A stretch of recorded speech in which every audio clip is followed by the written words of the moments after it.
Hello, friends. We're here again talking about death. Not really about death, but about planning for. Um, I believe at this point we have aired part one, and that was probably we're not quite sure as we're airing this right now. It'll probably be a month prior. And we want to continue to talk about this and nurture this topic. And Darcy and I, we were talking right before we push record about the importance of sharing with you guys well, firstly, why Darcy decided to go down this direction of adding death doula to her full realm of education and understanding, and then why I at HCS have chosen to kind of hub it underneath our umbrella as well, and why it's so important for a lot of our clients and families. But first, I was going to put Darcy on the hot seat today and get more personal as to why the heck she did this. Like, what really inspired her to step into this and have so much passion around it. And I think most of the time, a lot of us in the healing profession have a backstory. So here we go. Darcy? Thank you, Michelle, and hi all. Life has such uh, an amusing way of bringing things in, and it's actually this is the third time in the last probably 3 or 4 days that I've had the question asked, why? Why are you talking about this? Why are you here? What is this all about? And really, what's the origin story? Like, what got me here? And like any great story, it's a lot of stories in one. Third time's the charm. I'm realizing how important it is to maybe share things that I haven't shared before. And so I'm grateful for this space to be able to open up. Um, so, so much of my life growing up, I was afraid. And I was afraid of what wasn't being talked about because I could sense it, I could feel it, I could even hear it, in conversations that adults and other people were having that then weren't being weren't being brought were not being brought out into the open. So it's like I had my radar up and really strong intuition and pretty highly sensitive. And that led to a lot of anxiety and, anxiety about change, anxiety about the unknown, and anxiety about death. I experienced the first death of someone I loved when I was about 3, and he was a very close friend of my mom. And a few years later, I experienced the death of my uncle, and I actually answered the phone when my aunt called to share with my mom that he had transitioned, he had passed, and it had actually happened in a way that was very unexpected. But he was doing something he loved. And that was a turning point for me because I felt like I was part of the conversation because I answered the phone. Mhm. I could feel my aunt and her grief. She didn't tell me first. Uh, I was sitting near my mom and she started crying, and I was able to be in the room. And she told me, your Uncle Jeff died. She said, and I feel sad. She's crying. But I was allowed to be there. I was allowed to witness it. And it was uncomfortable. Wasn't really sure what to do, but it was by being present and participating instead of being separated intentionally, being hidden away, having the topic kind of be a secret, that the fear that I had had, and I know this is only until 6, but it was strong, Mhm. it faded a little bit. Hmm. Fast forward, mm, maybe 10 years later, I dealt with quite a bit of anxiety and depression and different things that started coming up with hormones and my operating system, being in the world, all of it. And I was driving with someone who was not in their right mind, and we got into a car accident, and I had a near-death experience. And what I mean by that is I was in kind of a dream state. I connected dots after that I was watching this accident, him getting out of the car, the highway patrol coming up, an ambulance came, and the next thing I knew, I was in an ambulance. So I had actually gone unconscious. I wasn't I wasn't watching what was happening from my physical body. Mm. And I've never actually told somebody about this. So it's a little bit bizarre to share out loud. It also feels like an initiation for me. Yeah. Um, because I wasn't afraid, Michelle. Mhm.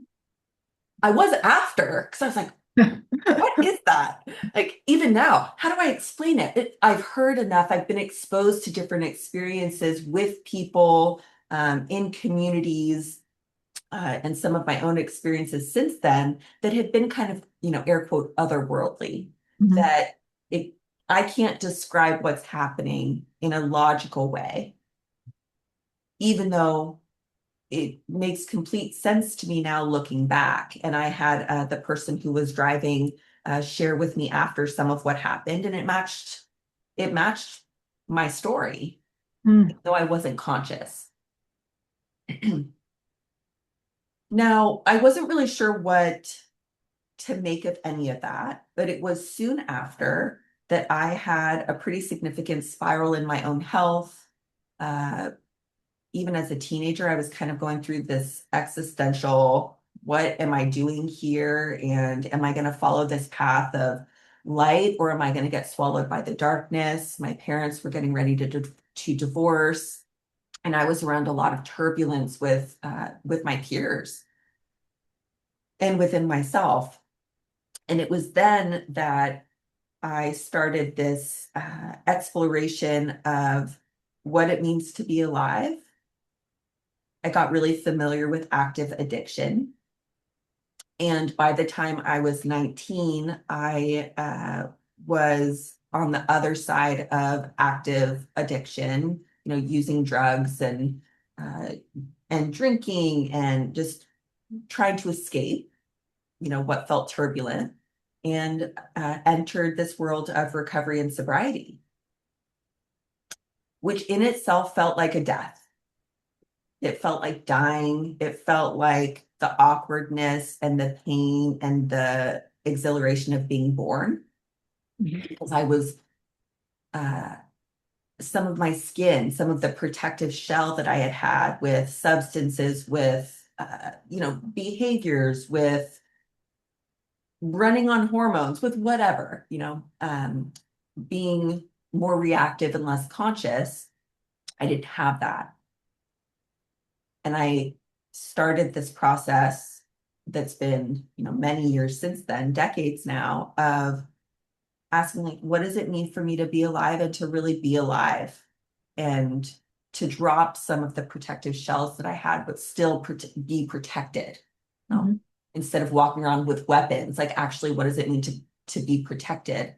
And my spiritual life really started developing, and uh, it was within that 2 years that I had both my grandparents on my mom's side transition, and I got to be with them in the last 24 hours.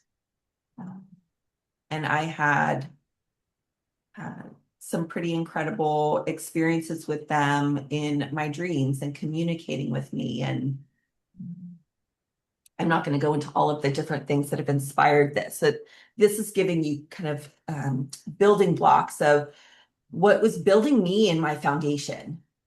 And the world feels like it's crumbling when things that have been there my entire life, or for had been really reliable, physically are falling away. There was still this, and maybe even stronger than before, this foundation, this sense of connection, because I was sitting in the presence of life Mhm. Mhm. and death.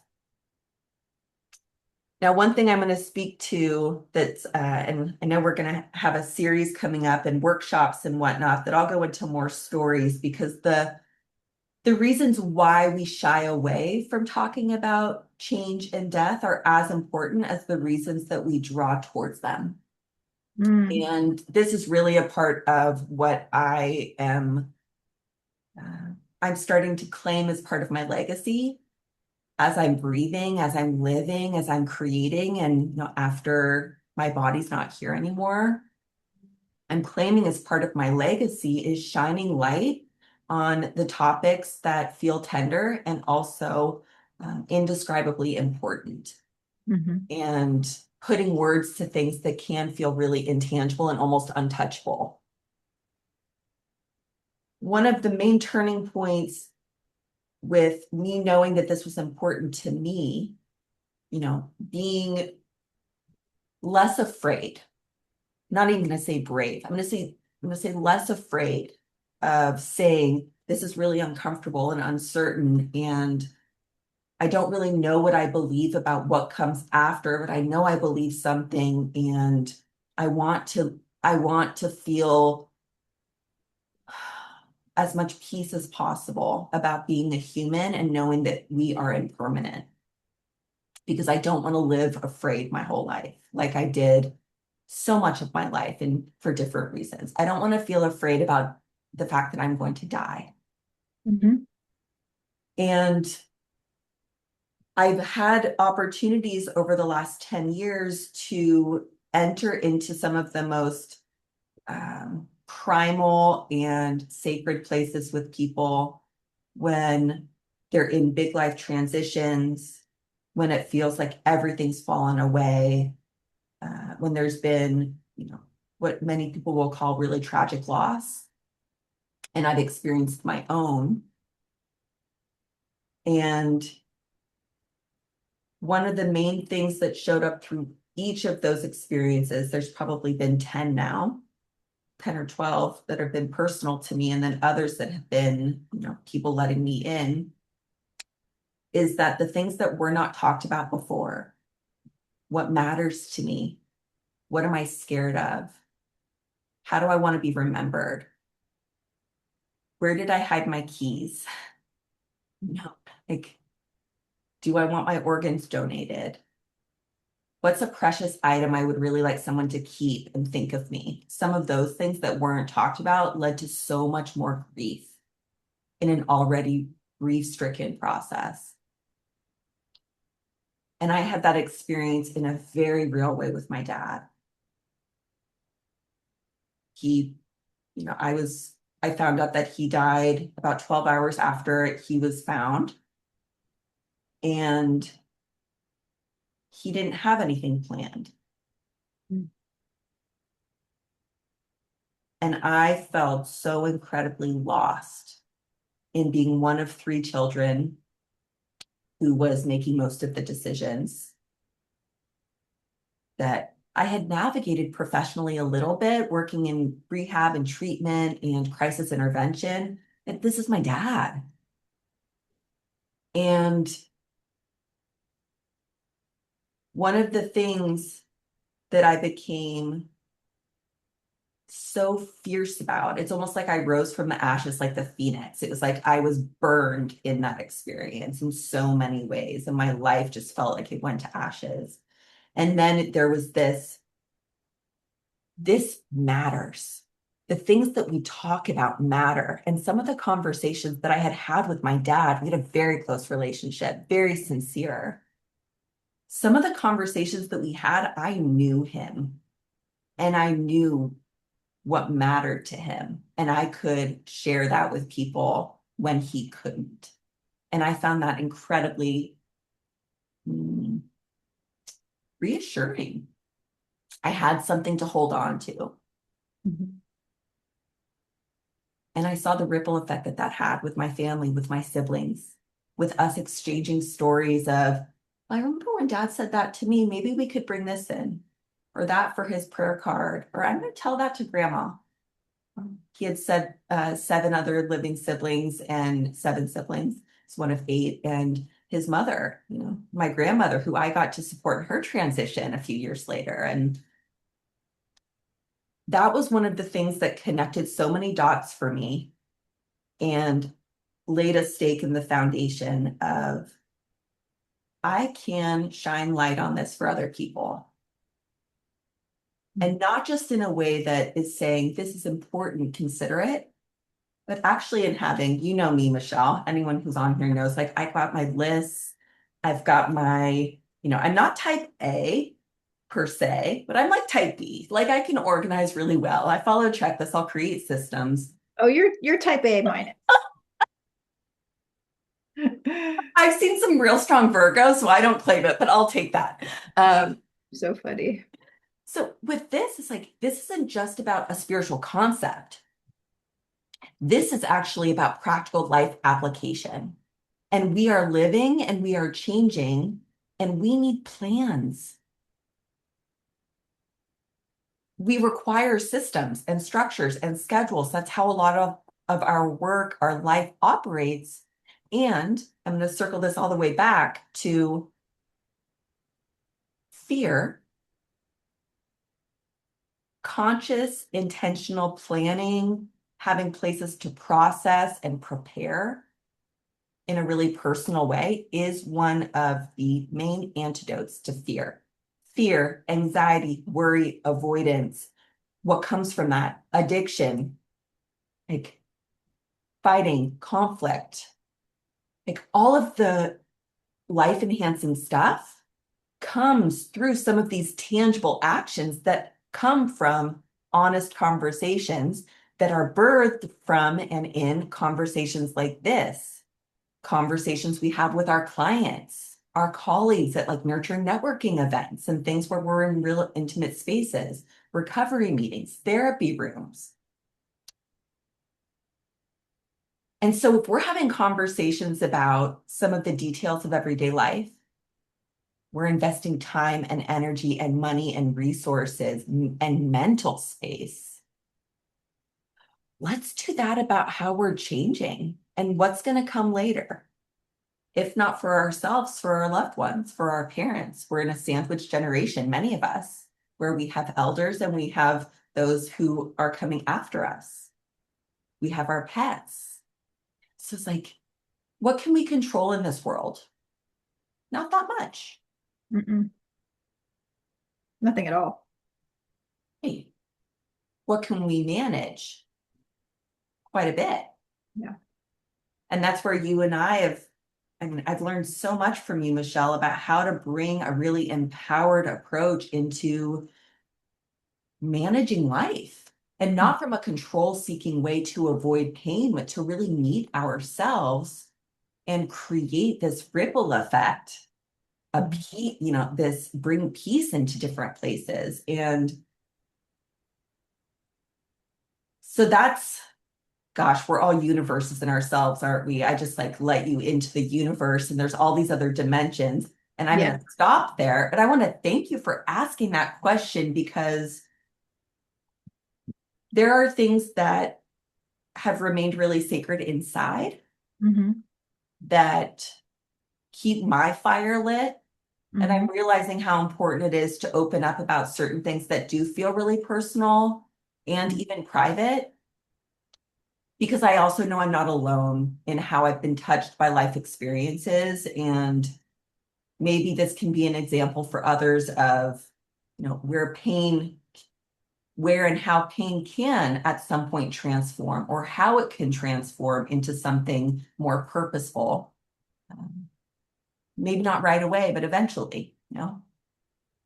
Yeah, I'm super grateful this is the first time I'm hearing it, audience. This wasn't planned. We just kind of went there, and I was just super curious about Darcy's origin story at a deeper level today.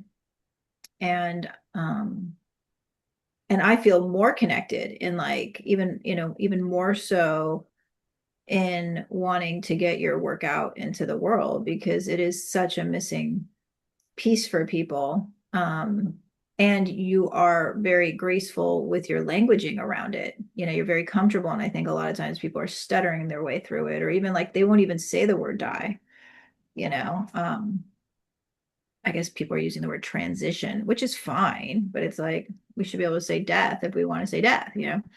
Um, but I love that there's almost like two pieces of your work. So I'm going to go back into kind of practical land a little bit too, so that people are understanding it, which is you're a bridge just to support people in nurturing conversations and talking about it, especially someone who's dying, you know, let alone the family that's on the sidelines.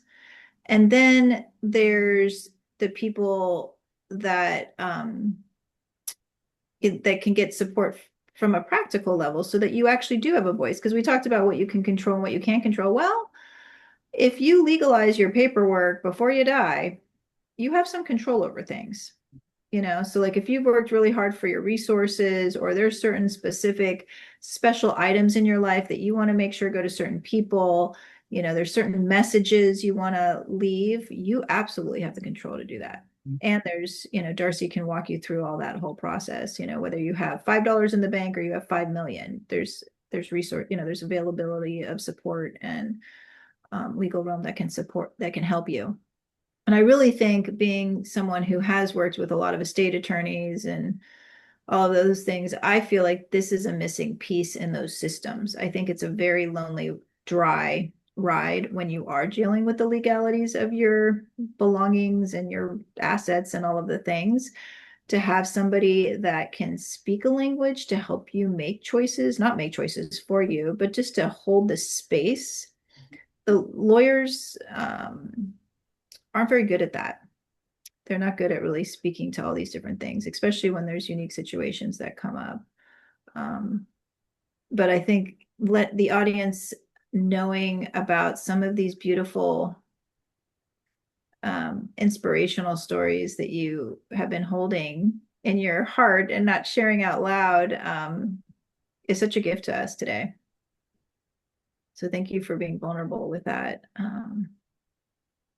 I love it. I feel like we can have like a whole other episode on um, like kind of out of body experiences, you know. I think a lot of us have been close to death or have been death and come back. And it's always interesting to hear that, and how it could be an inspiration for others by sharing it out loud. And it certainly was for me today. So thank you. Thank you. So I feel like this is a really good place for us to kind of pause and bring back this topic again. I really am loving this series, and I'm hoping this creates a ripple out there for you guys, just in nurturing the discussion about it, and not being scared and seeing how easy it can flow. Um, do you have any final words, Darcy? Hmm. There's an invitation to just consider what's a conversation that you'd like to have. So just this inner invitation to think about that, you know, following this episode, when you stop, you know, press pause, uh, and let an answer come up, and then see what follows. It's really subtle messages, and what happens on our in our inner world, you know, in our hearts and our minds, following hearing something like this, uh, to pay attention to. It doesn't have to be a bright shining light, or, you know, a big alarm. It might be just a really simple thought that is worth pausing for. And come back for part 3 of creative healing with end of life conversations soon. Thank you.